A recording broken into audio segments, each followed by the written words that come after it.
అంటేను వాక్యంలో రాయబడిన ప్రకారంగా మన పక్షాన ఉన్నవాడు గొప్పవాడు. వాక్యంలో ఉంది కదా, లోకంలో ఉన్నవాడి కంటే మీలో ఉన్నవాడు గొప్పవాడై ఉన్నాడనే ఒక అద్భుత సమాచారం లేఖనాల్లో రాయబడి ఉంది. యెహోవా యందు భయభక్తులు కలిగిన వాళ్ళ చుట్టూ దేవుని దూత ఎప్పుడు కాపాడుతూనే ఉంటుంది. చూడండి, ఆ వాక్యాన్ని చదువుకుందాం. 34వ కీర్తన 7వ వచనాన్ని మనం చదువుకున్నట్లయితే పరిశుద్ధ గ్రంథంలో ఇదే మాట రాయబడి ఉంది. యెహోవా యందు భయభక్తులు కలిగిన వాళ్ళ చుట్టూ ఆయన దూత కావలిగా ఉండి వాళ్ళని రక్షిస్తుంది అనే మాటను చూడగలుగుతాం. అంటే ఎలీషా చుట్టూ ఆ అగ్ని పర్వతాలు ఉన్నట్లుగా వాడి కన్నులు తెరవబడినట్లుగా, సో కన్నులారా చూసి దైవికమైన శక్తిని, అనుగ్రహాన్ని చూడగలిగినట్లుగా వాక్యంలో చూస్తాం. నేను అంటాను, దేవుని పిల్లలకి ఎప్పుడు కూడా దేవుని కాపుదల ఉంటుంది. తప్పకుండా ఆయన తన బిడ్డల్ని కాపాడుతూ ఉంటాడు. ఏ శత్రువు భయంకరమైన పన్నాగాలు వేస్తున్నా వాడి వలలో, వాడి ఉరిలో పడిపోకుండా, చిక్కుపోకుండా దేవుని కాపుదల తన బిడ్డలకి ఎప్పుడు ఉంటుందని ఒక దైవజనుడిగా, ఒక సేవకునిగా మీకు తెలియచేస్తున్నాను. చాలామంది అనేకమైన ప్రయాణాలు చేస్తూ ఉంటారు, అనేక స్థలాల్లో దేవుని కార్యాల కోసమే ప్రయాసపడుతూ ఉంటారు. అయితే శత్రువు రకరకాలుగా పన్నాగం చేస్తూ ఉంటాడు. అయితే దేవుని బిడ్డలకి ఎప్పుడు కూడా ఆయన ప్రొటెక్షన్, ఆయన కాపుదల ఎల్లప్పుడూ ఉంటుందని చెప్పడంలో ఏమాత్రం కూడా సందేహం లేదు. ఎన్నో స్థలాల్లో ఎంతోమంది సాక్ష్యాలు ఇచ్చిన సందర్భాలు, దేవుడు మమ్మల్ని కాపాడిన విధానం, దేవుడు మమ్మల్ని కరుణించిన విధానం, దేవుడు మా చుట్టూ ఆయన దేవదూతల్ని కాపాడుగా ఉంచి కాపాడుతూ ఉన్నాడు అయ్యగారని ఎన్నో సందర్భాల్లో దేవుని పిల్లలు ఇచ్చిన అద్భుత సాక్ష్యం.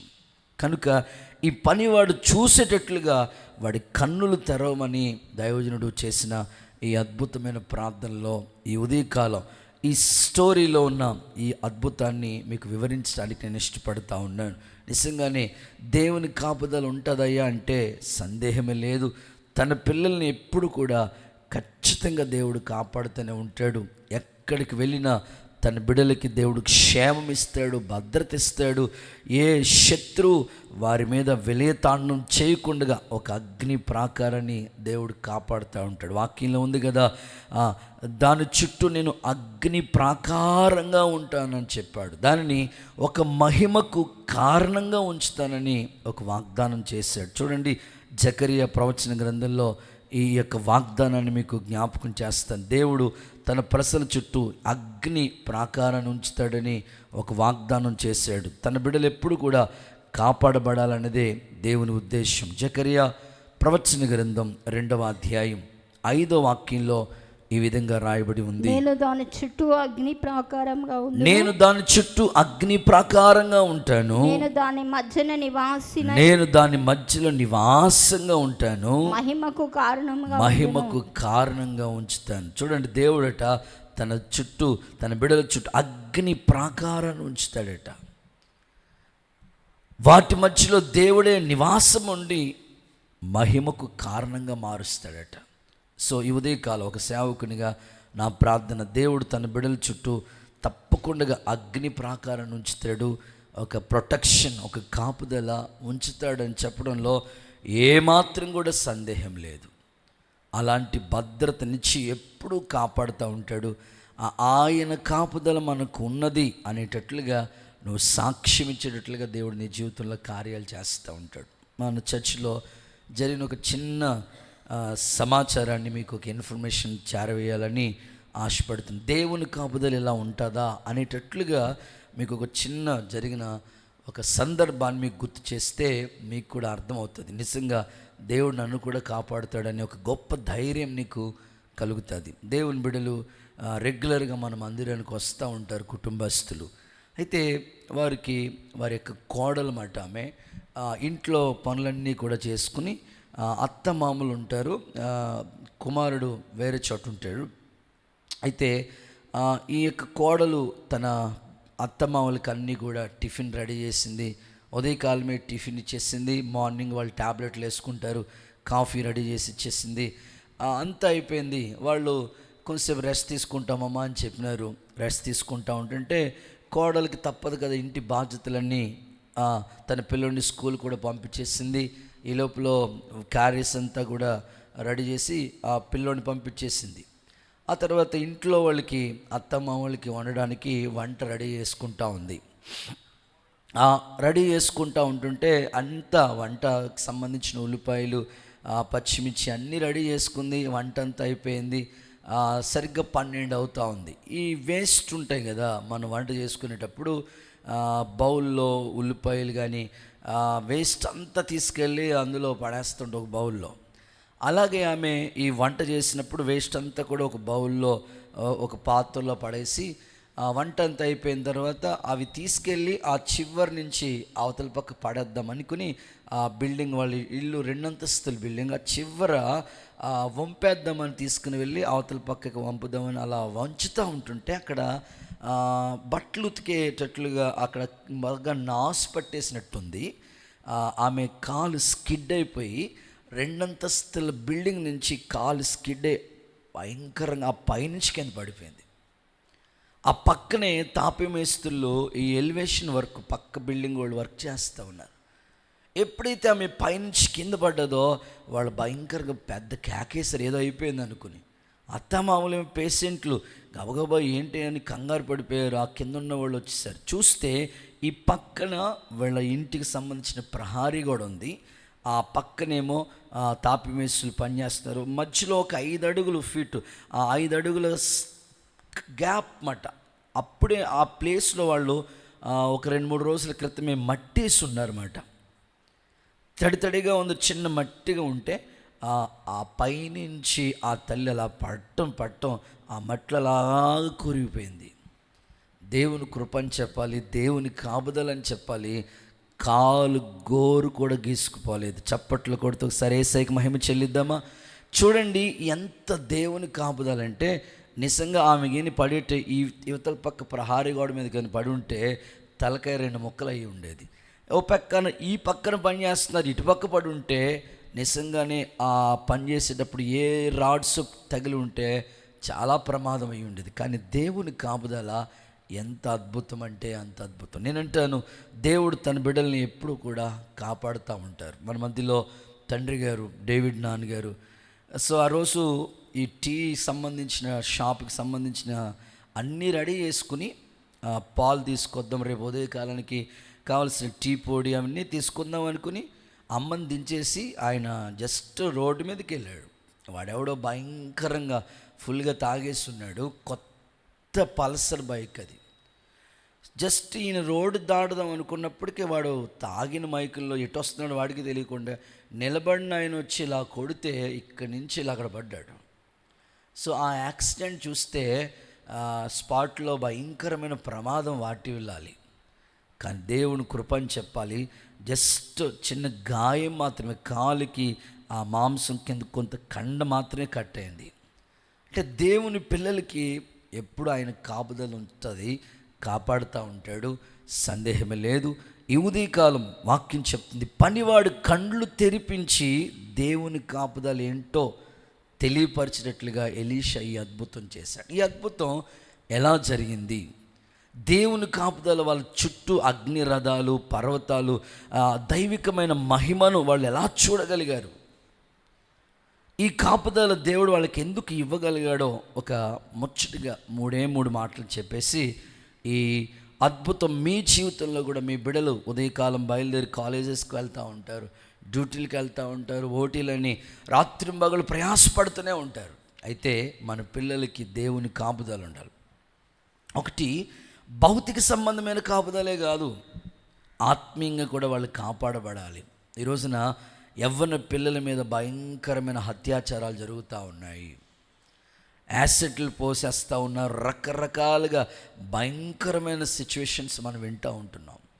ఈ రోజున ప్రొటెక్షన్ అనేది పిల్లలకి కనబట్టలేదు, ఫ్యామిలీ మెంబర్స్కి కాపాడలేదు.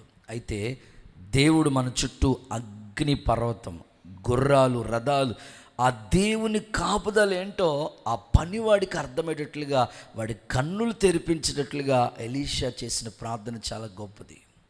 ఈరోజు కూడా దేవుని బిడ్డలైన మీ పిల్లలకి, మీ కుటుంబాలకి దేవుడు తన కాపుదల ఉంచుతాడు.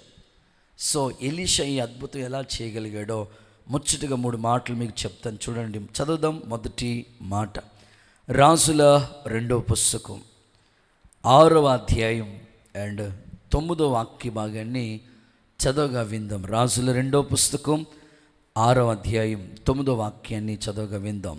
అయితే ఆ దైవజనుడు ఇశ్రాయేల్ రాజుకు వర్తమానం పంపి, పలానా స్థలమునకు నీవు పోవద్దు, అచ్చటికి సిరియనులు దిగి వచ్చి ఉన్నారని తెలియచేసెను గనుక. చాలు. మొదటిది, శత్రు కార్యాలు మనం గుర్తుపట్టాలి. సో మొదటి మాట, శత్రు కార్యాలు గుర్తుపట్టాలి. ఎలీషా ఈ ప్రొటెక్షన్, ఆ పనివాడి చుట్టూ, ఎలీషా చుట్టూ ఒక అగ్ని పర్వతాలు, గుర్రాలు, రథాలతో నిండిన కాపుదల ఉండేటట్లుగా ఎలా చేయగలిగాడు అంటే, ముందుగానే శత్రు కార్యాల్ని ఎలీషా గుర్తుపట్టాడు. సిరియనుల దండు సైన్యం వస్తుందని ఇశ్రాయేల్ రాజుకి ముందుగానే ఇన్ఫర్మేషన్ చెప్పేస్తూ ఉండేవాడు.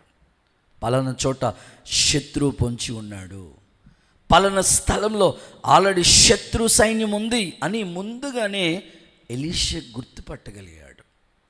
ఈరోజు నా ప్రార్థన, ఒక సేవకునిగా నా ఆలోచన, సంగమా, దేవుని బిడ్డలారా, మీ ఆత్మీయ జీవితం కాపాడబడాలంటే ఏ శత్రు కార్యమైనా సరే మనం ముందుగానే ఈజీగా గుర్తుపట్టాలి, కనిపెట్టాలి. ఇది శత్రువు ఈ పని చేస్తే అక్కడ శత్రు కార్యాలు జరుగుతాయి, లేకపోతే పలానా కార్యంలో మనం ఇన్వాల్వ్ అయితే, పలానా స్నేహితులతో మనం ఫ్రెండ్షిప్ చేస్తే అది శత్రు పన్నాగము, ఈ స్నేహము అంత మంచిది కాదు, ఇది చాలా ప్రమాదం పొంచి ఉంది అని ముందుగానే గుర్తుపట్టగలిగిన దైవికమైన జ్ఞానం నీకుంటే నిజంగా నీ చుట్టూ దేవుని కాపుదల, ప్రొటెక్షన్ ఉంటుంది.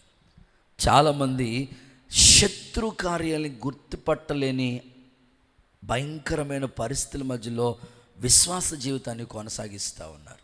పౌలు అంటాడు, మనము అపవాది తంత్రాలని ఎరగని వారము కాము అన్నాడు. అంటే ప్రతి క్రైస్తవుడు కూడా ఇది అపవాది వేసే వల, ఇది అపవాది వేసే ఉరి, అపవాది పన్నాగం ఇది అని ఈజీగా మనం గుర్తుపట్టాలి. చదవండి, మీరు కావాలంటే ఆ మాట చదివిస్తాను. కొరింథీయులకు రాసిన 2వ పత్రిక 2వ అధ్యాయం 11వ వాక్యంలో పౌలు ఏమంటున్నాడు తెలుసా? కొరింథీయులకు రాసిన 2వ పత్రిక 2వ అధ్యాయం 11వ వచనం, క్షమించుంటే సాతాను మనల్ని మోసపరచకుండునట్లు మీ నిమిత్తం క్రీస్తు సముఖమందు క్షమించి ఉన్నాను. ఓకే, సాతాను తంత్రాలని మనం ఎరగని వారము కాము. ఎంత అద్భుతంగా గుర్తుపడుతున్నాడు పౌలు. మనం సాతాను తంత్రాలని ఎరగని వారం కాదు. వాడి పనేంటి? మోసం చేసేవాడు అపవాది. అందుకే సంఘంతో చెప్తాడు, సంఘమా, మీరు మన యుద్ధోపకరణాలు శరీర సంబంధమైనవి కావు, సర్వాంగ కవచాన్ని ధరించుకోండి. ఎందుకు ధరించుకోవాలి? శత్రు బలవంతుడు కనుక ఆ బలం మీద మనం బలాన్ని, జయాన్ని పొందుకోవాలంటే మనం సర్వాంగ కవచాన్ని ధరించుకోవాలి అని చెప్పి అక్కడ కొన్ని ఆయుధాల గురించి మాట్లాడతాడు. తలకి ధరించుకోవాల్సిన ఆయుధాన్ని గురించి మాట్లాడాడు. ఆ తర్వాత కాళ్ళకి ధరించుకోవాల్సిన ఆయుధాల గురించి మాట్లాడాడు. ఆ తర్వాత నీతి అనే మైమరుపు, సత్యం అనే దట్టి, ఆత్మ ఖడ్గము, ఇవన్నీ ఎందుకు మనకంటే శత్రు బలవంతుడు కనుక వాడిని ఎదుర్కోవాలంటే నీకు బలం ఉండాలి. కనుక అపవాది తంత్రాలను తెలుసుకుని ఉండాలంటే నీవు ఆల్రెడీ ఆ ఆయుధాలను ధరించుకుని యుద్ధానికి సిద్ధంగా ఐఎమ్ రెడీ అనేటట్లుగానే ఉండాలి. లేకపోతే అపవాది వేసే ప్రతి ఊరిలో కూడా చిక్కుకోవాల్సిన పరిస్థితులు ఎదురవుతాయి. పౌలు అదే సంఘానికి చెప్తున్నాడు, మనం అపవాది తంత్రాలని ఎరగని వారం కాదు. మనకు తెలుసు వాడు ఎలాగా ప్లాన్ చేసుకుంటాడో, మనం ఈజీగా గుర్తుపట్టాలంటాడు సంఘంతో. సాక్షాత్తు యేసుక్రీస్తు ప్రభువే 40 రోజులు ఉపవాస ప్రార్థన చేస్తే ఆ దేవాది దేవుణ్ణి అపవాది సాతానుడు శోధించాడంటే మనం ఎంతటి వాళ్ళమండి? దేవుణ్ణే అపవాది శోధించాడంటే వాడి బలం ఎంత గొప్పదో ఒకసారి మనం ఆలోచించాలి, గుర్తించాలి. ఇక్కడ ఎలీషా చేసిన పని ఏమిటంటే, అసలు ఈ అపవాది ఆ శత్రు సైన్యం ఎక్కడికి వస్తున్నాడో ఆ ప్లేస్ గుర్తుపెట్టాడు, ఆ లొకేషన్ గుర్తుపెట్టాడు. అలాగే ఒక విశ్వాసి ఏ విషయాల్లో అపవాది నిన్ను శోధిస్తున్నాడో ఆ విషయాన్ని గుర్తుపడితే ఆ శోధనలో ఆ ఊరిలో నువ్వు పడిపోకుండా జాగ్రత్త పడటానికి అవకాశం ఉంటుంది. సరందరూ హల్లెలూయా అని చెప్తారా? అందుకే పౌలు కూడా అంటాడు ఇంకొక చోట, ఏమన్నాడంటే అపవాదికి చోటు ఇవ్వద్దు అన్నాడు. అంటే నువ్వు చోటు ఇస్తే వాడు వస్తాడు, చోటు ఇవ్వకుండా నువ్వు జాగ్రత్త పడగలిగితే చాలు. సో సింపుల్గా ఎగ్జాంపుల్ చెప్తాను. సాధారణంగా అనేక ప్రాంతాల్లో ప్రయాణాలు జరుగుతూ ఉంటాయి. ఆ రోజుల్లో ప్రయాణాలంటే ఎక్కువగా ఒంటెల మీద ప్రయాణాలు జరుగుతూ ఉండేవి. ఈ ఎడారి ప్రాంతాల్లో ఒంటెల మీద ప్రయాణాలు జరుగుతూ ఉండేవి. ప్రయాణం జరుగుతూ ఉన్నప్పుడు ఒక ఆయన ఒంటి మీద ప్రయాణం చేసి వెళ్తూ ఉంటుంటే ఆల్రెడీ ఇంకొక ఆయన ఎవరో ప్రయాణం చేసుకుని బాటసారి బాగా అలిసిపోయి ఉన్నాడు. సరే ఇంకా ఆయన జర్నీ చేసే ఓపిక లేదు. సరే ఏం చేసుకున్నాడంటే ఆయన కొరకు ఒక చిన్న గుడారం, చిన్న టెంట్ తెచ్చుకుని అక్కడే ఆ ఎడారి ప్రాంతంలోనే టెంట్ వేసుకుని అక్కడే పండుకున్నాడు. ఈ లోపల ఇంకొక ఆయన ఒంటి మీద ప్రయాణం చేసుకుంటూ వస్తూ ఉంటుంటే, అయ్యా మేము కూడా ప్రయాణం చేసి వచ్చాము, కొంచెం చోటు ఇస్తే, కొంచెం ప్లేస్ ఇస్తే, నువ్వు ఆల్రెడీ రెస్ట్ తీసుకునే ప్లేస్ లేని కొంచెం నాకు జస్ట్ కొంచెం అవకాశం ఇస్తే నేను కూడా ఇక్కడ రెస్ట్ తీసుకుంటాను, నా ఒంటు కూడా రెస్ట్ తీసుకుంటుంది, ఉదయకాలమే మేము నిద్ర మేల్కొని వెళ్ళిపోతామని అడిగారు. బాటసారి కదా, సరే ఇద్దాంలే అని అనుకుని పాపం ఆయనకున్నదే చిన్న ప్లేసు, కొంచెం జరిగి ఆయనకి ప్లేస్ ఇచ్చాడు, ఆ పక్కనున్న ఒంటికి కూడా ప్లేస్ ఇచ్చాడు. ఉదయకాలం నిద్ర మేలుకొని చూస్తే ఈయనేమో బయట ఉన్నాడు, ఒంటేమో లోపల ఉంది. స్తోత్రం చెప్పండి ఒకసారి. అదనమాట. అంటే అపవాదికి చోటిస్తే అంత ప్రమాదం, వాడికి అస్సలు అవకాశమే ఇవ్వకూడదు. మొత్తం ఈయనకి టెంట్ అంతా అదే ఆక్రమించేసింది, ఇంకా ఆయనకి అసలు అవకాశమే లేదు. వానర్ అసలు ఎవడో అర్థం కావట్లేదు, ఆ ఒంటే వానర్లా ఉంది. సో నేను ఎందుకు ఈ సందర్భం చెప్పానంటే అపవాదికి చోటు ఇవ్వద్దు పౌలు గారు చెప్పాడు. ఇంకొక మాట చెప్పాడు, అపవాదిని ఎదిరించండి, వాడు మీ యొద్ద నుంచి, అంటే మీ దగ్గరే ఉంటాడు, ఎవరిని మింగుదమని గర్జించు సింహం వలె వాడి పనే తిరుగులాడటం. అందుకే యేసు ప్రభు అపవాదిని ఎలా ఎదిరించాడు తెలుసా? వాక్యం ద్వారానే ఎదిరించాడు. అపవాది వచ్చి ఎలా శోధిస్తుందో తెలుసా? ఆల్రెడీ ఫాస్టింగ్లో ఉన్నాడు, ఆకలేస్తుంది, ఇదిగో ఈ రాళ్ళని రొట్టెలుగా చేసుకుని తిను అన్నాడు. వెంటనే వాక్యం గుర్తు చెప్తున్నాడు, మనిషి రొట్టె వలన కాదయ్యా, దేవుని నోటి నుంచి వచ్చే ఆ మాట వలన. అంటే అపవాది నీకు అనేకమైన శత్రు కార్యాలు చేస్తూ ఉంటాడు, వాడి పనే అది. అయితే నువ్వు గుర్తుపెట్టాలంటే నువ్వు వాక్యం ద్వారానే ఆ అపవాదిని నువ్వు ఎదిరించాలి. భక్తుడైన దావీదు అంటాడు కదా, నీ ఎదుట నేను పాపం చేయకుండా ఉండినట్లు వాక్యం నా హృదయంలో ఉంది అన్నాడు. మానవుణ్ణి దేవుడు యథార్థంగానే సృష్టించాడు, కానీ వివిధ తంత్రాల్ని కల్పించుకున్నాడు. ఆ తంత్రాలు ఎక్కడి అంటే ఇదిగో అపవాది తంత్రాలు. అవి కుయుక్తి పనులు, మోసకరమైన ఆలోచన కలిగిన వాడు అపవాది. ఏదేన్ తోటలో ఎంత ఈజీగా మోసం చేశాడండి. ఇది నిజమా? ఆ ప్రశ్నే మొత్తం వాళ్ళిద్దరిని ఏదేన్ తోటలోంచి బయటికి పంపించేసింది. చూడండి అపవాది తంత్రాలని. అందుకే శత్రు కార్యాలు. మీ ఇంట్లో కూడా ఒక తల్లిగా నీ పిల్లలు యుక్త వయసులోకి వచ్చారు, యవ్వన వయసులోకి వచ్చారు, ఆ ఏజ్లో వాళ్ళ మైండ్ సెట్ ఎలా ఉంటుంది, వాళ్ళ పరిస్థితులు ఏంటి, ఈజీగా నువ్వు గుర్తుపట్టి ఆ వలలో వాళ్ళు చిక్కుకోకుండా ఒక తల్లిగా, ఒక తండ్రిగా, కుటుంబ బాధ్యతలు కలిగిన యజమానిగా నీవే వాళ్ళ విషయంలో జాగ్రత్తలు తీసుకుంటూ ఉండాలి. ఏమాత్రం జాగ్రత్తలు తీసుకోకపోతే అపవాది వలలో వాళ్ళు చిక్కుకుంటారు. సో ఈ ఉదయకాలం ప్రభు చెప్తున్నాడు, శత్రు కార్యాలు మనం గుర్తుపట్టగలిగితే దేవుని కాపుదల మనకి ఎప్పుడు ఉంటుంది. యేసు నామములో కృప అనుగ్రహించబడును గాక. అపవాది చేసే కార్యాల గురించి ఒకసారి చదువుదామా. మత్తయి సువార్త 4వ అధ్యాయం 1 నుంచి కొన్ని వాక్యాలు చదువుదాం. మత్తయి సువార్త 4వ అధ్యాయం 1 నుంచి కొన్ని వాక్యాలు చదవగా విందాం. యేసుక్రీస్తు ప్రభు అపవాది చేత శోధించబడి, ఆత్మ వలన అరణ్యమునకు అపవాది చేసే పనులు, శత్రువు అయిన సాతాను చేసే పనులు మనం గుర్తుపట్టడం అంటే వాడు శోధిస్తూనే ఉంటాడు. వాడి పేరే శోధకుడు. నువ్వు ఎంత వైరాగ్యంగా ఏ విధంగా నీ భక్తిని కొనసాగించుకోవాలని మాస్టర్ ప్లాన్ వేసుకున్నా వాడి పని ఏంటంటే నేను శోధించటమే. వాడి క్రియే అది. అందుకే అది శోధకుడని నువ్వు గుర్తుపడితే ఆ శోధనలో పడిపోకుండా తప్పకుండా తప్పించుకోవచ్చు. ప్రత్యేకంగా యవనస్తులతో నేను ఈ మాటలు చెప్తా ఉన్నాను.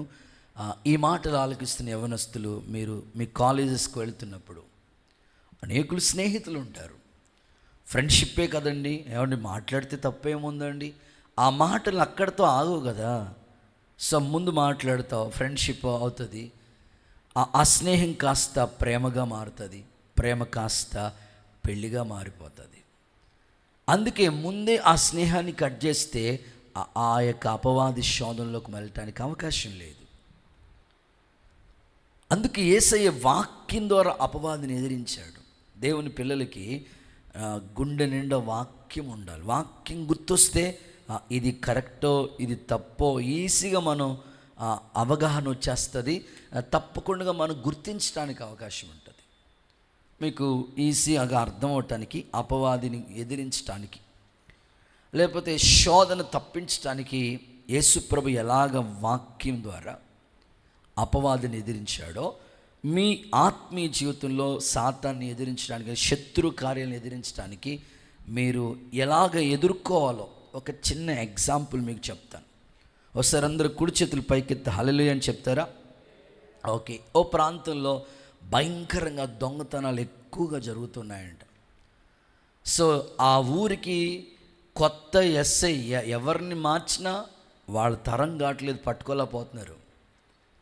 ఓ భయంకరమైన టీం దిగి మొత్తం ఆ ఊరిలో దొంగతనాలు చేస్తున్నారు.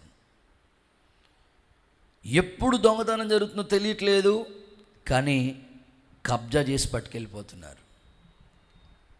సో పై ఆఫీసర్స్ ఇలా కాదని ప్రతి నెలలోని ఎవరో ఒకరు కొత్త వాళ్ళని మారుస్తున్నారు, ఎస్ఐల్ని మారుస్తున్నారు, కానిస్టేబుల్ని మారుస్తున్నారు. ఎంత మార్చినా, ఎంత ప్రయత్నం చేసినా వాళ్ళ వల్ల అయితే కావట్లేదు, పట్టుకోలేకపోతున్నారు వాళ్ళు. సరే మొత్తం మీద ఆలోచన చేసి ఈసారి కొత్త ఎస్ఐని దించాడు ఆయన. వచ్చిన వెంటనే వాళ్ళకి ఆయన డ్యూటీలో జాయిన్ వెంటనే వచ్చిన కంప్లైంట్లు, అయ్యా ఈ ఊర్లో ఎక్కువ దొంగోళ్ళు తిరుగుతున్నారయ్యా. వచ్చి మొత్తం మీద ఎలా వస్తుందో తెలియదు, పట్టపగటాలే మొత్తం మీద దొంగతనాలు జరిగిపోతున్నాయి. ఇంట్లో వస్తువులు ఏమీ లేకుండా, బంగారం ఏమీ లేకుండా, డబ్బు ఏమీ లేకుండా మొత్తం పట్టుకెళ్ళిపోతున్నారు అని చెప్పారు. సరే ఆ ఎస్ఐ ఆలోచించి మొత్తం మీద వాళ్ళు ఎలా వస్తున్నారో కనుక్కోండి అని అనుకుని ఆ కానిస్టేబుల్కి చెప్పారు. ఇప్పుడు దొంగోడు వచ్చే దారి గురించి విధానం ఉంటుంది కదా, అసలు వాళ్ళు ఎలా వస్తున్నారో ఒకసారి కనుక్కోండి అనుకుని వాళ్ళకి ఇన్ఫర్మేషన్ చేస్తే, కానిస్టేబుల్ వెతికితే ఉంటుంటే వాళ్ళు ఎలా వస్తున్నారో తెలియదు కానండి, గాడిదలు మాత్రం పలానా చోట కట్టేసి ఉంటున్నాయి. మాకు అర్థమైంది ఏంటంటే వాళ్ళు వచ్చే విధానం ఏంటంటే గాడిదల మీద మాత్రం వాళ్ళు వస్తున్నారు అని మేము గుర్తుపట్టామండి అని చెప్పారు. అవునా, సర్లే మొత్తం మీద కానిస్టేబుల్లారా మీరు ఆ పని చేశారు కాబట్టి మొత్తం మీద మనం ఈజీగా దొంగోళ్ళని పట్టుకోవచ్చు. ఆ గాడిదలు ఎక్కడైతే మీరు చూసారో వాటిని విప్పుకుని, కట్టేసిన ఆ గాడిదలు విప్పుకొని జాగ్రత్తగా పోలీస్ స్టేషన్ దగ్గర తీసుకురండి అని చెప్పాడు ఎస్ఐ గారు. కానిస్టేబుల్ అనుకుంటున్నారు, ఎందుకు వచ్చిందిరా బాబు ఈ ఉద్యోగంలో జాయిన్ అయితే గాడిదలు కాసుకోవడం, దోళ్ళ కాసుకున్నట్లుగా గాడిదలు పట్టుకోమని పని చెప్పాడు ఎట్రా బాబు కొత్త ఎస్ఐ అని అనుకుని వాళ్ళు బాధపడుతూనే, తప్పదు కదా, డ్యూటీ కదా, ఏ పని అయితే ఆ పని చేయాలి. డ్యూటీలో జాయిన్ అవ్వడు, ఏది చెప్తే చేయాలి, అంతే, అది డ్యూటీ. సరే వెంటనే ఆ గాడిదలు నిప్పుకొని ఏమంటారు గాడిదని? సో అంటారా? ఏమంటారు? ఓహో ఏదో అనుకుని మొత్తం మీద వాళ్ళు పరిగెత్తుతున్నాయి గాడిదలు. అవి మొత్తం మీద జాగ్రత్తగా తీసుకుని ఆ లాకప్ మొత్తం పోలీస్ స్టేషన్, సరసాల జైల్లో పడేశారు. ఒక రోజు అయిపోయింది, 2 రోజులు అయిపోయింది, 3 రోజుల వరకు వాటికి మంచినీళ్ళు కానీ ఫుడ్ కానీ ఏమీ పెట్టవద్దు అన్నాడు ఎస్ఐ. ఏమీ పెట్టలేదు, మొత్తం ఆవురవరమంటూ ఉన్నాయి. ఆ తర్వాత కానిస్టేబుల్ ఆర్ అని పిలిచాడు ఎస్ఐ. వచ్చాడు. వాటిని ఇప్పేసేయండి అన్నాడు, లాక్ ఓపెన్ చేసేసేయండి అన్నాడు. ఇప్పుడు పరిగెత్తండి. ఏంటండి మేము అనవసరంగా జాయిన్ అయ్యి కానిస్టేబుల్ జాబు, మామూలు గాడిదలు మేపెత్తున్నాడు, తప్పదో నువ్వు వెళ్ళో పరిగెత్తావు అని చెప్పాడు. ఆ గాడిదలు 3 రోజులు అయిపోయిందేమో, ఆకలితో అలమట్టిచ్చేస్తున్నాయేమో, ఆవురావురమంటూ ఉన్నాయేమో, వేగంగా పరిగెడుతున్నాయి. వీళ్ళేమో ఆల్రెడీ కానిస్టేబుల్ జాబ్ చేసేవాళ్ళు, ఆల్రెడీ రన్నింగ్ అలవాటు వీళ్ళకి, కానీ ఇంకా వేగంగా పరిగెడుతున్నాయి. వాటితో పాటు పరిగెత్తారు. పరిగెత్తి ఆ గాడిద ఆ అడ్రస్, ఆ దొంగోడు ఎక్కడుంటాడు ఆ అడ్రస్ దగ్గరికి వెళ్ళి ఆగింది. వెంటనే కానిస్టేబుల్ వచ్చారు, వెంటనే ఎస్ఐ గారు వచ్చారు. ఆ దొంగోళ్ళు పట్టుకున్నారు. దొంగోళ్ళు పట్టుకున్న తర్వాత పై ఆఫీసర్లు ఈ ఎస్ఐ గారికి, సార్ ఎంతోమందిని ఎస్ఐని మార్చాం కానీ ఎవరు దొంగని పట్టుకోలేకపోయారు, మీరు ఎలా పట్టుకున్నారు చెప్పడానంటే ఆయన చెప్పాడు, నేను బైబిల్ చదువుతూ ఉంటాను. స్తోత్రం చెప్పు, గట్టిగా చెప్పు హల్లెలూయా అని.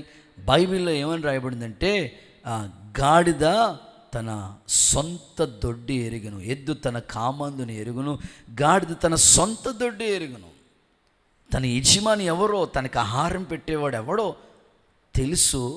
అందుకని 3 రోజులు బంధిస్తే ఆకలి ఆవురావరమంట వెంటనే ఆ దొంగోళ్ళు ఎక్కడున్నారు అక్కడ తీసుకెళ్ళి ఆగిందండి గాడిదలు.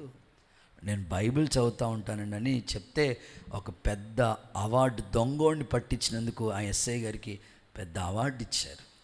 ఒకసారి చప్పట్లు కొడితే ఎస్ఐకి మహిమ చెల్లిస్తారా?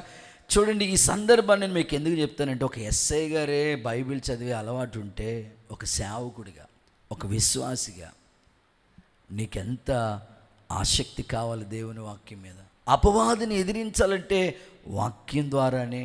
నీకు ఆ వాక్యం తెలుసుంటే ఆ వలలో నువ్వు పడిపోవటానికి అవకాశం లేదు. ఒకవేళ ఆ శోధకుడు నిన్ను శోధించినా నీకు ఆ వాక్యం గుర్తొచ్చినప్పుడు మళ్ళా వెనక్కి నీ కాళ్ళు వెనక్కి వెళ్తాయి, ముందు అడుగులు వేయలేవు. ఎందుకంటే ఆ వాక్యం గుర్తొచ్చేస్తుంది. అందుకనే ప్రభు చెప్తున్నాడు, శోధకుడు శోధించే సమయంలో అపవాదిని ఎదిరించడానికి శత్రు బలవంతుడి మీద మీకు అధికారం ఇచ్చానని చెప్పాడు. చూడండి, లూకాసు వార్తలో 10వ అధ్యాయం ఈ మాటలు రాయబడి, శత్రు బలవంతుడి మీద నేను మీకు అధికారం ఇచ్చాను అని దేవుడే స్వయంగా ఈ మాటలు తెలియజేశాడు. 10:20 19 అనుకుంటా, 10:19. ఇదిగో పాములను తేళ్లను త్రొక్కుటకు శత్రు బలవంతటి మీద మీకు అధికారం అనుగ్రహించాను. శత్రువు బలవంతుడే. మరి ఆ బలం కంటే నీ బలం ఎక్కువ అవ్వాలంటే దేవుడు నీకు ఒక అధికారం ఇచ్చాడు. చాలా శత్రు బలవంతటి మీద నీకు ఒక అధికారం ఇచ్చాడు. కాబట్టి ఆ అధికారాన్ని ఉపయోగించాలి నీవు. సో నీ చేతిలో 2 అంచుల ఖడ్గం ఉంది. వాక్యం ద్వారానే ఎదిరించు. అపవాదిని ఎదిరించాలంటే యవనస్తులు తప్పక తొట్టిల్లుతారు. అయితే యెహోవా కొరకు ఎదురు చూసేవాళ్ళు నూతన బలాన్ని పొందుకుంటారని రాస్తుంది కదా. అపవాది శోధిస్తాడు, అలాగని శోధిస్తాడని ఆ శోధనలో పడిపోమని కాదు. ఆ శోధనను గుర్తిరిగి ఇది శత్రు కార్యమే, ఇది అపవాది ఉరే, అందుకని నేను దేవుడి కోసం ఎదురు చూస్తే నూతన బలాన్ని పొందుకుంటాను. ఎలాగైనా ఈ అపవాదిని ఎదిరించడానికి దేవుని వాక్యం అనే ఖడ్గాన్ని ధరించుకోగలిగితే ఖచ్చితంగా వాళ్ళు శత్రువుని ఎదుర్కోవటానికి వాళ్ళ చేతిలో కొన్ని ఆయుధాలు ఉన్నాయి. కానీ ఈరోజు అపవాది వేస్తున్న ఈ ఉరులు లాంటివి, ఆ శోధనలు, వీటన్ని జయించటానికి దేవుడిని చేతిలో కొన్ని ఆయుధాలు పెట్టాడు. సర్వాంగ కవచాన్ని ధరించుకుంటే శత్రు బలాన్ని నుంచి జయించడానికి ఒక అవకాశం ఉంటుంది. పరిశుద్ధాత్ముడు ఈ ఉదయకాలం ఈ విధంగా మనలందరినీ బలపరచునుగాక. దేవుని కాపుదల మనందరి చుట్టూ ఒక అగ్ని ప్రాకారం దేవుడు ఉంచునుగాక. అపవాది క్రియలన్నిటిని దేవుడు లయపరచునుగాక. ఇంకా బైబిల్లో చదువుకుంటూ వెళితే అపవాది చేసే కార్యాలు ఎలా ఉంటాయో తెలుసండి. వాడు మోసగాడు, మోసం చేస్తూనే ఉంటాడు. చూడండి, ప్రకటన గ్రంథం 12వ అధ్యాయం 9వ వాక్య భాగాన్ని చూస్తే, ప్రకటన 12:9. కాగా సర్వలోకమును మోసం చేయుచు అపవాది సాతాను పేరు గల ఆది సర్పమైన మహాఘట సర్పం పడద్రోయబడింది. అది భూమి మీద పడద్రోయబడెను. దాని దూతలు దానితో కూడా పడద్రోయబడి. వాడికి కూడా వాలంటీర్లు ఉన్నారు, వాడికి కూడా సైన్యం ఉంది. అందుకనే ఆ శత్రు సైన్యాన్ని ఎదుర్కోవాలంటే నీ సైన్యం బలంగా ఉండాలి, నువ్వు స్ట్రాంగ్గా ఉండాలి. వాక్యం చెప్తుంది అపవాది చేసే క్రియలు ఏంటో తెలుసా? ఇదిగో మోసం చేయటమే వాడి పని. ప్రస్తుతం ఇప్పుడు చూడండి, ప్రతిదీ కూడా ఎక్కువగా మోసం జరిగిపోతూ ఉంది. అంత కల్తీ. సిమెంట్ ఉందా, ఆ సిమెంటు ఎంత ఒరిజినల్లో మనకు తెలియట్లేదు, అందులో కూడా కల్తీ ఉంటుంది. ఆ తర్వాత ఇంకా పాలు ప్యాకెట్లు కల్తీ, ఎలక్ట్రికల్ వస్తువులు అవి ఒరిజినల్ ఏవో డూబులు తెలియట్లేదు, కల్తీ. ప్రతి దాంట్లోని మోసమే. అంతెందుకు, ఈ కొత్త డబ్బులు మార్పులు జరిగినప్పుడు 2000 నోటు వచ్చింది. ఆ 2000 నోటు రావటమే వచ్చిన ఆ 1 గంట సమయానికి ఒకడు విజయవాడలో కిరాణా షాప్ దగ్గరికి వెళ్ళి 2000 నోటు సేమ్ ఎలా ఉంటుంది అలాగే కలర్ జిరాక్స్ తీయించేసి అమ్మేశాడు, వస్తువులు కొనేశాడు. అంత కల్తీ, అంత మోసంలో ఉన్నాం ప్రజెంట్. ఇది ఎలా? అపవాది పని. క్రైస్తవుడిగా నువ్వేం చేయాలంటే గుర్తుపట్టాలి. సో అపవాది ఓ పక్కన శోధిస్తూ ఉంటాడు, ఓ పక్కన మోసం చేస్తుంటాడు. అందుకే వారు చుట్టూ అగ్ని రథాలు, వారికి దేవుని ప్రొటెక్షన్ ఉండడానికి గల కారణాలు ఏంటంటే, ఎలీషా చేసిన కొన్ని కార్యాల గురించి మాట్లాడుతున్నాను. శత్రువుని వాడి కార్యాలని గుర్తుపట్టాడు. ఈరోజు మనం ఏం చేస్తామంటే ఈజీగా అందరినీ కూడా నమ్మేస్తూ ఉంటాం. ఎవరైనా కొత్త వాళ్ళు పరిచయం అయితే చాలు ఈజీగా నమ్మేస్తూ ఉంటాం. సో వాడు ఇప్పుడు మోసం చేస్తాడో తెలియదు. అందుకే అపవాది క్రియను నువ్వు గుర్తుపట్టుకుంటూ ఉండాలి. యేసు నామంలో ఈ అద్భుత కార్యాన్ని ప్రభు నీ జీవితంలో జరిగించునుగాక. అపవాది క్రియల్ని గుర్తుపెట్టే దైవ జ్ఞానం యేసు నామంలో ప్రభు నీకు ఇచ్చునుగాక. భార్యలు, భర్తలు, పిల్లలు, ఈరోజు ఎక్కడ చూసినా మోసపూరితమైన మనసు ఎందుకు వచ్చేసింది ఇదంటే, ఇది వాళ్ళ మంచి వాళ్ళే కానీ వాళ్ళ మీద పనిచేస్తున్న అపవాది క్రియ. భార్య భర్తను ఈజీగా మోసం చేస్తుంది. తెలీదా మీకు? మొన్నే రీసెంట్గా వాళ్ళిద్దరు భార్య భర్తలేనంట, గోదావరి దగ్గరికి వెళ్ళారంట. అక్కడికి వెళ్ళినప్పటికి బీచ్కి వెళ్ళినట్టుగా వాళ్ళు గోదావరి దగ్గరికి వెళ్ళి ఆ బ్రిడ్జి మీద నిలబడి ఫొటోస్ తీసుకుంటా ఉన్నారు. జరుగు జరుగు జరుగు జరుగు అంటుంది భార్య. పాపం ఆయనకి ఏమో నిజంగానే మంచిగా తీస్తుందేమో అనుకుని అలా అలా అలా జరిగి ఇలా ఒక తోసిందంట, అంతే. గోదావరిలో తోసేసింది. భార్య ఎంత మోసం చేస్తుందని ఎవడైనా అనుకుంటారా? భర్తలో జరుగుతున్న సమాచారాలు వింటూ ఉంటుంటే ఎంత భయాందోళన పరిస్థితిలో ఉన్నామో. అందుకే శత్రువు యొక్క ఆ కార్యాలను గుర్తుపట్టాలి. శత్రువు శోధిస్తూ ఉంటాడు, శత్రువు మోసం చేస్తూ ఉంటాడు. కనుక శత్రు బలం కంటే నీకు ఒక బలం, ఒక ఆయుధాన్ని దేవుడు నీ చేతిలో పెట్టాడు, ఒక ఖడ్గాన్ని చేతిలో పెట్టాడు, ఒక ప్రాకారాన్ని కొరకు దేవుడు దాచిపెట్టాడు. యేసయ్య నిన్ను, నీ బిడ్డలు, నీ కుటుంబాన్ని శత్రు చేతిలో పడిపోకుండా ఆయన అగ్ని ప్రాకారం, దేవుని కాపుదల మీ బిడ్డల మీద, మీ ఇంటి మీద యేసు నామములో నిలిచి ఉండునుగాక. రైట్, రెండో మాటలోకి వెళ్ళిపోతుంది. సెకండ్ వన్, ఎలీషా చుట్టూ ఒక దేవుని ప్రాకారం, అగ్ని ప్రాకారం, దేవుని ప్రొటెక్షన్ ఉండడానికి గల కారణాలు ఏంటి? ఈ అద్భుతం ఎలా జరిగింది అని అంటే మరొక మాట మీకు చెప్తాను. సెకండ్ వన్ చూడండి, రాజుల 2వ పుస్తకం 6వ అధ్యాయం 17వ వాక్య భాగాన్ని దయచేసి గమనిద్దాం.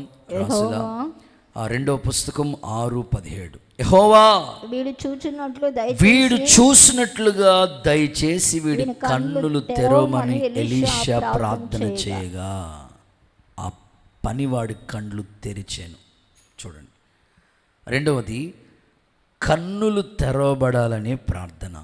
అనండి, మాట్లాడండి. కన్నులు తెరవబడాలని ప్రార్థన చేయాలి.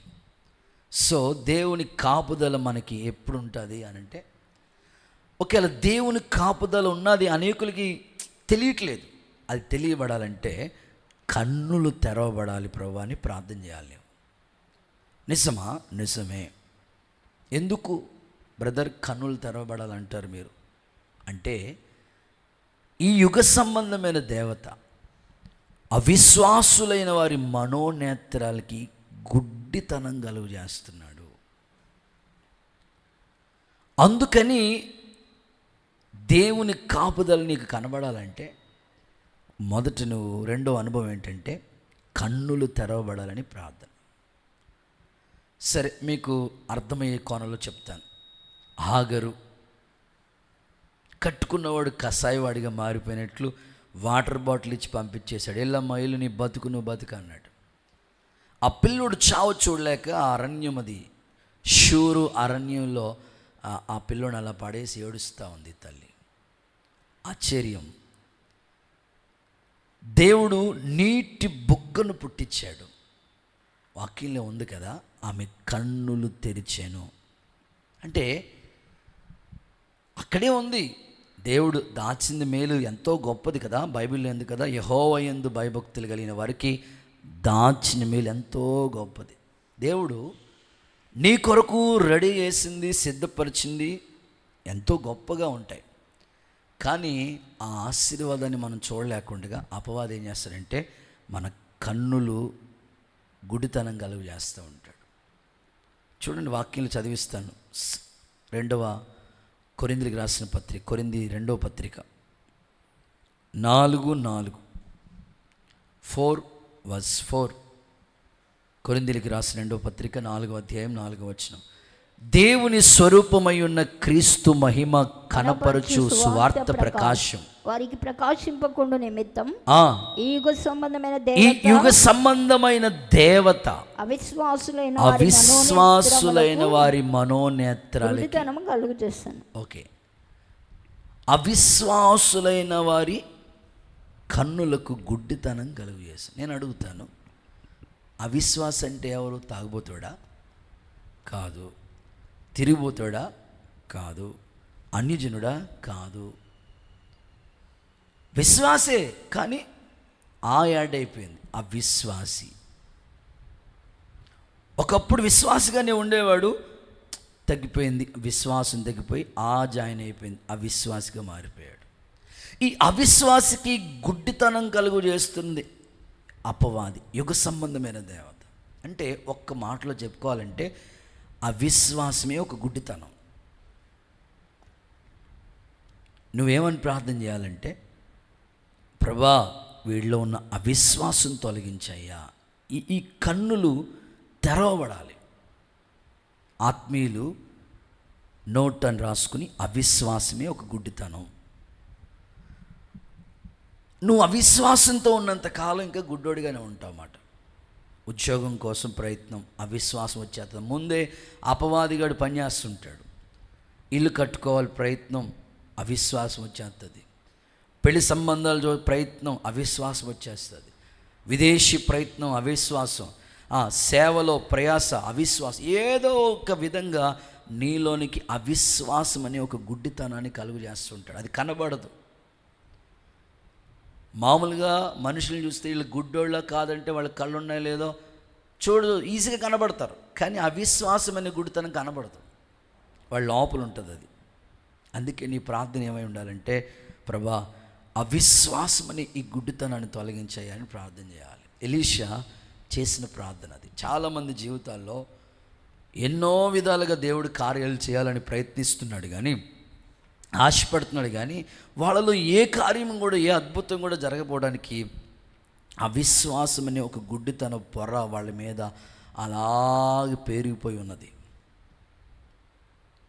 ఆ అవిశ్వాసం తొలగిపోతే దేవుని వెలుగు వాళ్ళకి అర్థమవుతుంది. సౌలు దమస్కు దారి గుండా వెళుతూ ఉంటుంటే దేవుని వెలుగు అతన్ని తాకినప్పుడు కన్నులకున్న పొరలు రాలిపోయినాయి కదా, వెలుగును చూశాడు కదా. ఈరోజు కూడా చాలామందికి అవిశ్వాసం అనే గుడ్డితనం. ఇంకా పౌలు అంటాడు చూడండి, ఎఫెసీయులకు రాసిన పత్రిక 1:17. ఎఫెసీయులకు రాసిన పత్రిక 1:17. మీ మనోనేత్రాలు వెలిగించబడాలి అన్నాడు అక్కడ. చదువమ్మా. 1. మరియు మీ మనోనేత్రాలు వెలిగించబడినందున ఆయన మిమ్మల్ని పిలిచిన పిలుపు వలనైన నిరీక్షణ ఎట్టిదో, పరిశుద్ధుల్లో ఆయన స్వాస్థ్యం ఎట్టిదో, మహిమైశ్వర్యం ఎట్టిదో, ఆయన క్రీస్తునందు వినియోగపరిచిన బలాతిశయమును బట్టి విశ్వసించు మన యందు ఆయన చూపుచున్న తన శక్తి యొక్క అపరిమితమైన మహత్యమం ఎట్టిదో నువ్వు తెలుసుకుంటావు. ఒకసారి 1 సెకండ్ 17 ఒకసారి రిఫరెన్స్ అలా చూపించిన అక్కడ ఏం మాట్లాడుతున్నాడు? మీ మనోనేత్రాలు వెలిగించబడినందున మిమ్మల్ని పిలిచిన పిలుపు. హలో, అడుగుతున్నాను, మీ పిలుపు ఏంటో మీకు అర్థమైందా? నెక్స్ట్, పరిశుద్ధుల్లో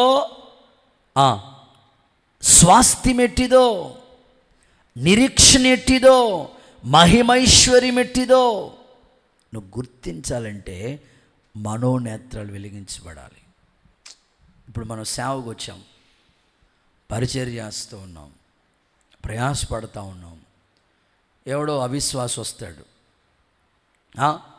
చదువుకోవాల్సిన టైంలో ఏంటమ్మా, ఏంటది, ఇంటింటో తిరుగుతావేంటి నువ్వు, బైబిల్ ఏంటమ్మా, నువ్వు మంచిగా చదువుకుని ఉండి ఫ్యాన్ కింద కూర్చుంటే ఉద్యోగం వస్తుంది నీకు, ఎందుకు నువ్వు ఈ చదువుకునే టైంలో ఇంటింటో దేవుడా దేవుడని తిరుగుతావేటమ్మా? అంతే. మన మనోనేత్రాలకి అవిశ్వాసి గుడ్డితనం, మన పిలుపు ఎగిరిపోయింది. పరిశుద్ధులలో ఉన్న స్వాస్థ్యం, నిరీక్షణ ఎగిరిపోయింది. జీవ కిరీటం ఒకటి ఉంది, ఎగిరిపోయింది. సింహాసనం ఒకటి ఉంది, ఎగిరిపోయింది. బహుమానం నా కోసం సిద్ధం చేశాడు, ఎగిరిపోయింది. ఎందుకు అంటే అవిశ్వాసం అని గుడితనం వచ్చింది కాబట్టి అవేమీ నీకు కనపడలేదు. నీ ముందు కనపడుతుంది ఏంటంటే అవిశ్వాసులు మాట్లాడే మాటలే కనపడుతున్నాయి. ఇక అవిశ్వాసులు మాట్లాడే మాటలు కనబడుతూ ఉంటుంటే ఆ పిలుపు, ఆ దర్శనం, ఆ పరిశుద్ధత, ఆ స్వాస్థ్యం, ఆ బహుమానం నీకేమీ కనబడదు. కాబట్టి ప్రయాసపడాలనిపించదు, సేవ చేయాలనిపించదు, సంఘం కట్టాలి ఏమి రాదు, ఈ ఆలోచన ఏమీ రాదు. ఎందుకంటే నీకు ఆల్రెడీ అవిశ్వాసి గుడ్డితనం అనే పొర తీసుకొచ్చాడు. అందుకే హాగరు కన్నులు తెరవబడినప్పుడే ఆ నీటి బొగ్గను చూసింది. ఈరోజు నా ప్రార్థన, యేసు నామములో మీ కన్నులు తెరవబడునుగాక. గట్టిగా ఒకసారి అందరూ ఆమేనని చెప్పండి. తోమ యేసు ప్రభుతోనే ఉన్నాడు, యేసు ప్రభుతోనే తిరిగాడు. ఆయన మరణాన్ని జయించి తిరిగి లేచిన తర్వాత శిష్యులందరూ ఒక గదిలో ఉంటే ప్రభువే స్వయంగా ప్రత్యక్షమై మీకు సమాధానం కలగను గాకని అంటే, శిష్యులు చూసిన వాళ్ళు తోమాతో చెప్తే నేను నమ్మను, యేసు ప్రభు యొక్క గాయాల్లో నా చెయ్యి పెడితే కానీ నేను నమ్మను అన్నాడు. అప్పుడు ప్రభు ఒకటే చెప్పాడు, చూసి నమ్మిన వారి కంటే చూడక నమ్మిన వారు ధన్యులు అని చెప్పి అవిశ్వాసివి కాక విశ్వాసివై ఉండు అన్నాడు. అంటే చాలామంది అవిశ్వాసం వాడికి గుడ్డితనాన్ని కలుగు, దేవుడి కార్యాలు గుర్తించలేరు. ఎంతోమంది జీవితంలో జరిగిన నీకు జరుగుతుంది నమ్మలేకపోతున్నావంటే అది అపవాది నీకు గుడ్డితనాన్ని కలుగు చేశాడు. అందుకే ఇప్పుడు ఎలీషాతో ఉన్న ఈ పనివాడు, ఎలీషా ఎక్కడికి వెళ్తే ఆ పనివాడు కూడా అక్కడ ఉన్నాడు. ఎలీషా చేసిన కార్యాలు, అద్భుతాలు చూశాడు కదా. కానీ ఎందుకు నమ్మలేకపోతున్నానంటే అవిశ్వాసం అనే గుడ్డితనం వాడి మీద ఉంది. ఒకసారి అందరూ హల్లెలూయా చెప్తారా? మీకు అర్థం అవడం కోసం ఒక చిన్న ఎగ్జాంపుల్ చెప్తాను. అది కరోనా కాలం, కోవిడ్-2020 భయంకరమైన విస్తారమైన కేసులు వస్తూ ఉన్నాయి. మొత్తం మీద లాస్ట్కి వచ్చినప్పటికీ కేసులు తగ్గుతూ వచ్చాయి. పర్వాలేదులే అని కొంతమంది ధైర్యంగా లాక్డౌన్ తీసేశారు, వెసులుబాటు ఇచ్చారు. అయినా శానిటైజర్, మాస్కులు, సోషల్ డిస్టెన్స్ వెళ్తానే ఉన్నారు ప్రజలు. అయితే ఒక పిల్లోడికి ఆ కోవిడ్ తగ్గుతున్న సమయంలో కిడ్నీ ఇన్ఫెక్షన్ వచ్చింది. వాళ్ళ హాస్పిటల్ తీసుకెళ్ళే పరిస్థితి లేదు, సరైన వైద్యం చేయించుకునే పరిస్థితి లేదు. కరోనా టైంలో పోనీ ఎవరినైనా డబ్బులు అడుగుదామంటే ఎవరిస్తారు చెప్పండి? ఆ టైంలో ఆ కరోనా కాలం అంటేనే అంత గడ్డు కాలం. ఎవ్వరికి ఏ పనులు లేవు, వ్యాపారాలు లేవు, ఉద్యోగాలు లేవు, చదువులు లేవు, అంత ఏమీ లేవు, అసలు ఏమీ లేదు. కానీ ఆ తల్లి చేతిలో ప్రార్థన అనే ఆయుధం ఉంది. ప్రభా, నా పిల్లోడికి ఈ కిడ్నీ ఇన్ఫెక్షన్, చిన్న వయసులోని కిడ్నీ ఇన్ఫెక్షన్తో బాధపడుతున్నాడు. సో నేను చేసేది ఏమీ లేదు, నాకు ఇచ్చిన ఆయుధం ఒకటే ప్రార్థన. ఈ కష్టకాలంలో మమ్మల్ని ఏదో ఒక ఆధారాన్ని చూపించాయా అని ఆ తల్లి ఆ పిల్లోడు క్షేమం కోసం, ఆయుష్ కొరకు, ఈ సమస్య నుంచి గట్టెక్కడం కోసం ఆమె దగ్గర ఉన్న ప్రార్థన అనే ఆయుధాన్ని చేత పట్టుకుని ఏడుస్తూ ప్రార్థిస్తూ ఉంది. ఇంటి పక్కోళ్ళు వచ్చారు, ఏమ్మా ఆ పిల్లోడిని అలా వదిలేయటం ఏంటమ్మా, వెళ్ళి ఏదో హాస్పిటల్లో జాయిన్ చేయాలి కదమ్మా అని మాట్లాడుతున్నమాట. ప్రార్థన దేవుడు అంటే బాగా అయిపోతుందా? గాల్లో దీపం పెట్టి దేవుడు అంటే ఎంతమందిని చూసామమ్మా ఇలాంటి వాళ్ళని. వెళ్ళమ్మా అని వచ్చిన వాళ్ళని ఏదో మాట అంటున్నారు, కానీ ఎవ్వరు చిన్న సహాయం కూడా చేయట్లేదు. ఏమి మాత్రం కన్నీళ్లతోనే, ప్రభా నీ మీదే ఆనుకున్నాను, నీవే నాకు ఆధారం. ఎడారిలో నీటి బుగ్గను పుట్టించావని విన్నాము, నీ ప్రజలకి ఆకాశం నుంచి మన్నాను కురిపించావని చదివాము, బండలోంచి నీళ్లు రప్పించావని చదివాము. మా జీవితంలో కూడా ఏదో ఒక అద్భుతం చేయని ఆ తల్లి కన్నీళ్లతో ప్రార్థన చేస్తూ ఉందండి. ఈ లోపల వాళ్ళకి తెలిసిన ఒక ఆమె వచ్చి, అమ్మ ఎంతకాలం అలాగా ఇంట్లో పెట్టుకుని ఉంటాం, హాస్పిటల్ తీసుకెళ్తే బాగుంటుంది కదా. ఆమె తీసుకెళ్లాలని ఉంది, కానీ నా దగ్గర డబ్బులు లేవమ్మా, నాకున్నది ఒకటే ఆయుధం, కన్నీళ్లతో ప్రార్థన చేస్తూ ఉన్నాను, నీవు కన్నీళ్ళు విడిచుట నేను చూశాను, నీ ప్రార్థన నేను అంగీకరించానని బైబిల్లో ఆ వాగ్దానం నాకు తెలుసు, నేను నమ్మాను, విశ్వసించాను, నాకు నమ్మకం ఉంది దేవుడు ఏదో విధంగా సహాయం చేస్తాడని.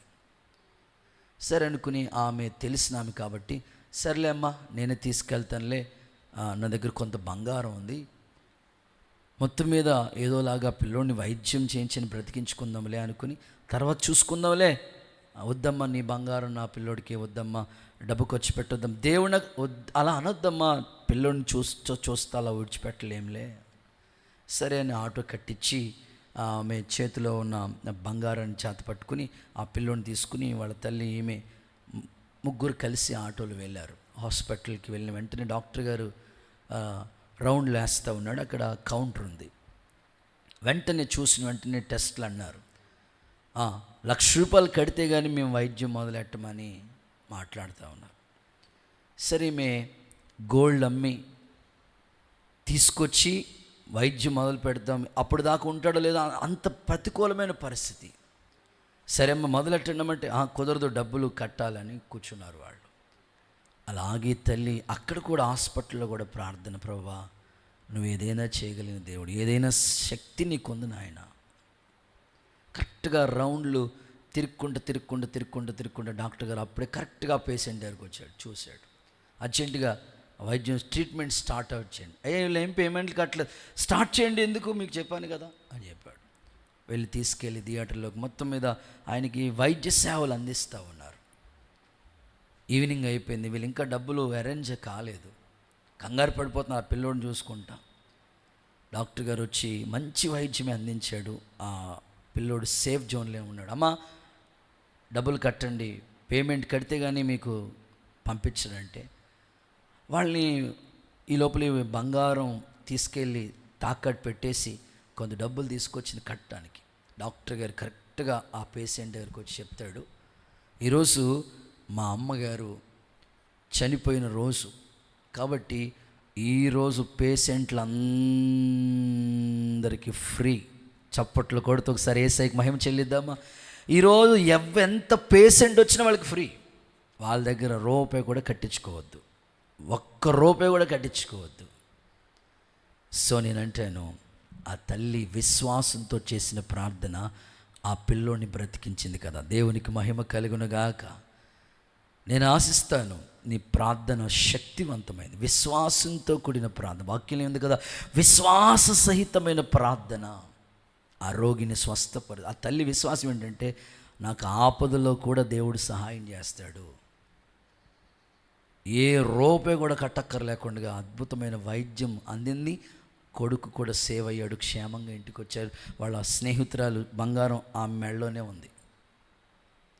ఎందుకు ఈ సాక్ష్యం చెప్పానంటే, సేవలో ఎన్నో అద్భుతాలు మేము చూస్తూ ఉంటాం. ఏముంది అయ్యా మీకు ఇంత ధైర్యంగా సేవ చేస్తానంటే, దేవుడు ఉన్నాడనే ధైర్యం, విశ్వాసం ఉంది నాకు. ఆయన చేస్తాడు అంతే. పిలిచినోడు నమ్మదగిన వాడు. పరిశుద్ధుల్లో ఆ స్వాస్థ్యం ఏంటో నాకు తెలుసు. ఆ కిరీటం, ఆ బహుమానం, ఆ సింహాసనం, ఆ మహిమ కలిగిన ఉన్నత వైరాగ్యం, అవన్నీ చూడకుండా నీకు అపవాది ఏం చేస్తాడంటే కన్నులకి గుడ్డితనం కలుగజేస్తాడు. మందిరం లేదు, సంఘం లేదు, ఆత్మలు లేరు. సో అవిశ్వాసంతో మాట్లాడదు. ఉన్నారు. అబ్రహాంకి ఏమున్నా, ఏమీ లేకుండానే కదా, అసలు అడుగు పెట్టడానికి కూడా స్థలం లేకుండా అప్పుడు ఏమన్నాడు, నీకు దేశాన్ని ఇస్తానంటే నమ్మాడంతే. ఆకాశ నక్షత్రాల్లాగా ఉంటారంటే నమ్మాడంతే. నీవు కూడా అవిశ్వాసం అనేది రానివ్వకు. అది ఒక గుడ్డితనం. యేసు నామములో నీ కన్నులు తెరవబడునుగాక, దేవుని మహిమను చూసేదరుగాక. వాక్యం ఉంది కదా, నువ్వు నమ్మిన ఎడల దేవుని మహిమను చూస్తావు. అంటే చూడకుండా నీకు గుడ్డితనం ఉంటుంది, అదే అవిశ్వాసం. అది తొలగిపోతే దేవుని కార్యాలను చూడగలుగుతాం. ఓకే, చివరి మాట, సమయం అయిపోయింది. ఆఖరి మాట చెప్పేసి ముగిచ్చేస్తాను. చివరిది ఆఖరి మాట, రాజుల 2వ పుస్తకం 6వ అధ్యాయం 16వ వాక్యం. అతడు భయపడవద్దు, మన పక్షమున ఉన్నవారు వారికంటే అధికులై ఉన్నారు. రైట్. సో మూడవది, మన పక్షాన దేవుడు ఉండాలి. ఆమెనండి ఒకసారి గట్టిగా. మన పక్షాన ఎవరు ఉండాలి? దేవుడు ఉండాలి. అక్కడ చెప్తున్నాడు ఎలీషా, భయపడొద్దు, మన పక్షమున ఉన్నవారు వారి కంటే అధికులై ఉన్నారు. ఈ ఎలీషా దగ్గర ఉన్న పనివాడు ఆ గుర్రాల్ని, సైన్యాన్ని, రథాల్ని చూసినప్పుడు కంగారు పడిపోయాడు. ఇక ఎలీషా అంటాడు, మన పక్షాన ఉన్నవాళ్ళు వాళ్ళకంటే అధికులు. బైబిల్ ఇలా రాస్తుంది కదా, దేవుడు మన పక్షాన ఉండగా అసలు మనకి విరోధి ఎవడండి? లోకంలో ఉన్నవాడి కంటే మీలో ఉన్నవాడు గొప్పోడు, అది తెలియాలి నీకు. సో నీ బలం నీకు తెలియదు, కానీ నీ పక్షాన ఉన్నవాడు గొప్పవాడు కాబట్టి ఆయన్ని బట్టి నీకు గొప్ప ధైర్యం. ఇప్పుడు వాళ్ళ ఎదుట ఎర్ర సముద్రమే వచ్చేసింది, ఏమీ కంగారు పడకుండా ఎందుకు అంత ధైర్యంగా ఉన్నాడు? అక్కడ అది చెప్పాడు, ఓరకనే నిలిచి ఉండండి. ఏమండి, సముద్రం ముందు ఉన్నప్పుడు ఓరకనే ఎట్టు ఉంటాం? వరదొత్తేనే ఇల్లు అన్నీ ఖాళీ చేస్తున్న పరిస్థితులు ఉన్నాయి కదా. సముద్రం మన ముందుంటే ఎలా ధైర్యంగా ఉండగలుగుతాం? ఓరకనే ఉండండి అంతే. మీ పక్షాన యెహోవా యుద్ధం చేస్తాడు. నిజమే, కొన్ని పరిస్థితుల్లో మనం కామైపోవాలి, ఓరకని వెయిట్ చేయాలి. దేవుడు మన పక్షాన ఉన్నాడు కదా, ఆయన యుద్ధం మొదలెడతాడు. ఇప్పుడు అద్భుతం చెప్పనా, ఆ వచ్చిన శత్రువులకు కూడా ఎలీషా ఏమని ప్రార్థన చేశాడు తెలుసా? ఈ దండు వాళ్ళందరినీ ప్రభు అంధత్వాన్ని కమ్ముకోవాలి అని ప్రార్థన చేస్తే వాళ్ళందరికీ, శత్రు సైన్యం అందరికీ కూడా ఆ అంధత్వం కమ్ముకుందంతే. వాళ్ళకి ఇంకేమీ కనపట్లేదు. వాళ్ళని అలాగ షోమ్రోను మార్గం గుండా తీసుకెళ్ళిపోయాడు. సో నేనంటాను, దైవజనుడిగా నీ పక్షాన దేవుడు ఉండాలి. ఉంటే ఆయన కార్యాలను కన్నులతో చూడగలుగుతావు. వాగ్దానం ఉంది కదా, నేను మీ పక్షమున ఉన్నానని వాగ్దానం ఇచ్చాడు దేవుడు. చూడండి, ఎవరి పక్షాన దేవుడు ఉంటాడు తెలుసా? ఒక్క మాట చదువుకుందాం. కీర్తన 56:9. 56వ అధ్యాయం 9వ వచనం చూస్తే, నేను మొర్రపెట్టుచుండగా, నేను ప్రార్థన చేస్తూ ఉండగా, 56:9, నేను మొర్రపెట్టు దినమున నా శత్రువులు వెనకకు తిరిగెదరు, దేవుడు నా పక్షానున్నాడని నీకు తెలియను. అంటే నువ్వు మొర్రపెడుతూ ఉండగానే నీ శత్రువులు వెనక్కి వెళ్ళిపోతారు. దేవుడు నీ పక్షాన ఉంటాడు. అప్పుడు అంటే ప్రార్థన చేసేవాళ్ళ పక్షాన ఆయన ఉంటాడంతే. దేవారాత్రులు మొరపెట్టే వాళ్ళకి న్యాయం చేయడా చేస్తాడు. మేము కూడా అలాగే ఈ 21 రోజు ప్రార్థన ఇప్పుడు స్టార్ట్ అయింది కాదు, ఉపవాసాలు సేవ ప్రారంభం నుంచి కూడా సేవ ఏమీ లేదు, అంతే 21 రోజులు ఫాస్టింగ్ ప్రేయర్ చేయడమే. అలాగా ప్రార్థనలు ఆలకించిన దేవుడు మా పక్షాన్ని ఒక్కొక్కరిని పంపిస్తూ ఉండేవాడు. స్థలాలు వచ్చేవి, కొనాలి, మనకు ధైర్యం చాలదు, ప్రార్థన మన పక్షాన దేవుడు కార్యం చేస్తూ ఉండేవాడు. ఒకటేంటి, అన్నీ ప్రార్థన ద్వారానే అన్నీ దేవుడు తన కార్యాలు మొదలు పెడతా వచ్చాడు. సో నీ పక్షాన్ని కూడా దేవుడు ఉండాలంటే, వాక్యం ఉంటుంది కదా, శత్రువులు వెనక్కి వెళ్ళిపోవాలంటే నువ్వు ప్రార్థించే ఓ చక్కని అనుభవం నీకుంటే ఆయన నీ పక్షాన్ని ఎప్పుడు ఉంటాడు. ఆయన నీ పక్షాన్ని ఉంటే ఏ శత్రు పన్నాగాలేమీ పనిచేయవు. ఎందుకంటే నీ పక్షాన ఉన్నాడు, వాడు గొప్పవాడు కదా. ఒక చిన్న ఎగ్జాంపుల్ చెప్తాను చూడండి. ఓ పిల్లోడు ఉన్నాడు, తన స్నేహితుడు, వాళ్ళిద్దరూ బాగానే ఉన్నారు, ఆడుకున్నంతసేపు బాగానే ఉంటారు కదా పిల్లలు. ఆడుకుని ఏదైనా వస్తువు వాడికి కావాలనుకుంటే ఆ వస్తువు పట్టుకెళ్ళిపోయాడు అనుకోండి, వీడు కోపం వచ్చి వాడిని కొడతాడు. వీడు ఏడ్చుకుంటూ వచ్చేసాడు, వాడిని తరుగుతూ ఉన్నాడు, నేను అంత చూస్తాను రాదు అది ఇది అన్నాడు. ఈ లోపల వాళ్ళ నాన్న వచ్చాడు. వెంటనే వాళ్ళ నాన్న దగ్గరికి వచ్చేసి, ఇప్పుడు కొట్టరా అంటారు. ఎందుకని వీడికి ఇంత ధైర్యం ఎక్కడ వచ్చిందంటే వీళ్ళ నాన్న ఉన్నాడు కాబట్టి. సో నేను కూడా అంటాను, నీ పక్షాన దేవుడు ఉంటే ఏ శత్రువు పని ఏమీ చేయలేడు. నీ పక్షాన దేవుడు ఉండాలి. అందుకని నువ్వు మొర్ర పెట్టుకోవాలి. శత్రువు వెనక్కి వెళ్ళిపోతాడు, వాడి క్రియలన్నీ నిర్మూలం అయిపోతుంది. సేవకుడిగా నా ప్రార్థన, ప్రతి విశ్వాసి కుటుంబంలో ఎదురయ్యే ప్రతి శోధనలో భయంకరమైన అపవాది కార్యాలు తొలగిపోవటానికి దేవుడే మీ పక్షమున, మీ కుటుంబం పక్షమున నీతిగల న్యాయాధిపతివై నిలిచి న్యాయం చేసి గొప్ప కార్యాలు చేస్తాడు. నేను ముగిస్తున్నాను. పనివాడి కన్నులు తెరిపించి దేవుని కాపుదల ఏంటో నిరూపించాడు ఎలీషా. ఈ అద్భుతమైన దేవుని కాపుదల వారికి ఎందుకు కలిగింది, ఎలాగ ఈ అద్భుతం జరిగిందంటే చక్కగా ముచ్చటగా 3 మాటలు మీకు తెలియజేశాను. నెంబర్ 1, శత్రు కార్యాల్ని గుర్తుపెట్టాడు ఎలీషా. నువ్వు కూడా శత్రువు చేసే అపవాది శోధన, వాడి మోసాలు గుర్తుపట్టాలి. నెంబర్ 2, కన్నులు తెరిపించేటట్లుగా ప్రార్థన చేశాడు. అవును, నీ కన్నులు కూడా అవిశ్వాసం అనే గుడ్డితనం కలుగు చేస్తున్నాడు కనుక నీ కన్నులు తెరిస్తే ఆ పరిశుద్ధుల స్వాస్థ్యం ఏంటో, ఆ మహిమ ఏంటో, అసలు ఆ మనం పొందబోయే ఆ కిరీటం ఏంటో, ఆ వాడవారిని కిరీటం, ఆ దర్శనం గురించి నీ ఆలోచనలు ఉంటాయి. నెంబర్ 3, నీ పక్షాన దేవుడు ఉండాలి. అప్పుడు ఈ అద్భుతమైన కార్యాలు నీ జీవితంలో జరుగుతాయి. సో ఇలాంటి కాపుదలు ఇచ్చి దేవుడు మనల్ని వర్ధిల్ల చేయాలని మనస్ఫూర్తిగా కోరుకుంటూ ఈ మాటలు దేవుడు మన వినికిడిలో దీవించునుగాక. ఆమేన్. అందరూ అలాగే మోకరించండి. ఒక చిన్న ప్రార్థన చేసుకుని ఈ కూడికను మనం ముగించుకుందాం. ప్రభు మనకిచ్చిన వర్తమానం అంతటి కొరకే 2 చేతులెత్తి స్తోత్రం స్తోత్రం స్తోత్రం స్తోత్రం ప్రార్థన చేద్దాం. స్తోత్రం స్తోత్రం స్తోత్రం స్తోత్రం. ప్రేమ స్వరూపి జీవాధిపతి అనేసయ్యా, నీ పరిశుద్ధ నామానికి వందనాలు స్తోత్రాలు చెల్లిస్తున్నాం ప్రభువా. అయ్యా నీకు వందనాలు. ఎలీషా చేసినటువంటి నాయన అయ్యా నా తండ్రి 12వ అద్భుతాన్ని మీరు తెలియపరిచినందుకు స్తోత్రములు తండ్రి. అయ్యా మీ కాపుదల ఉంటుందని తెలియపరిచారయ్యా. ఎలీషా చెట్టు అగ్ని రథాలు ఉన్నట్టుగా పనివాడు చూశాడు దేవా. అయ్యా మీకు స్తోత్రాలు నాయన. ఎప్పుడు ఆ కాపుదల ప్రతి ఒక్కరి జీవితంలో ఉంటుందో వాక్యం ద్వారా మాట్లాడారయ్యా. శత్రువు యొక్క తంత్రాలు ఎరగాలని మీరు తెలియపరిచారు, శత్రువుని గుర్తించాలని తెలియపరిచారు.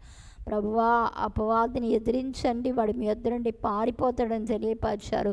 అయ్యా నా తండ్రి, సాతాను తంత్రాలు ఎరిగేవారిగా ఉండడానికి సహాయం చేయండి దేవా. వాడు ఎప్పుడు మోసపుచ్చుతూనే ఉంటాడని తెలియపరిచారు దేవా.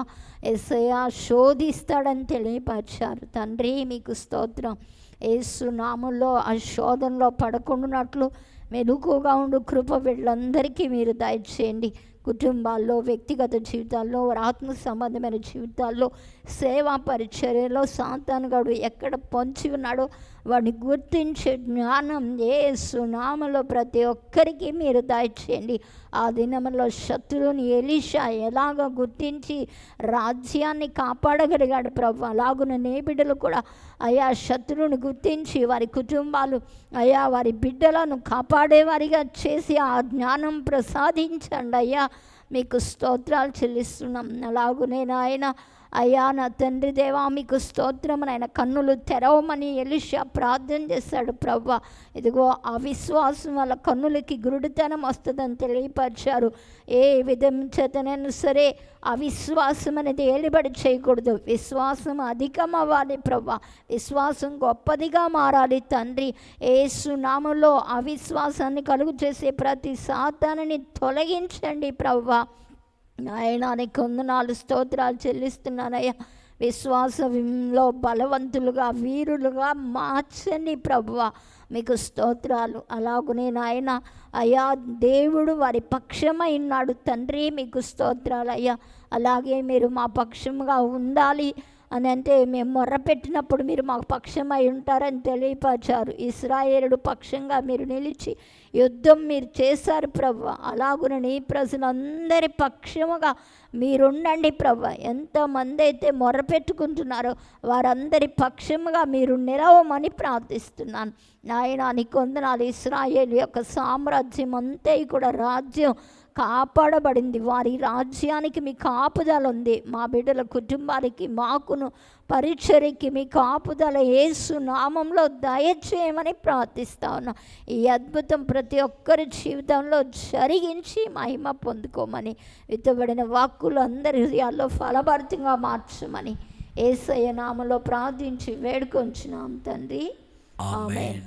మన ప్రభు అయిన యేసుక్రీస్తు కృప, తండ్రిని దేవుని ప్రేమ, పరిశుద్ధాత్మ అన్యోన్య సహవాసం సదాకాలం మనకి తోడే కాపాడి నడిపించునుగాక. ఆమేన్. God bless you. అందరికీ వందనాలు. Thank you.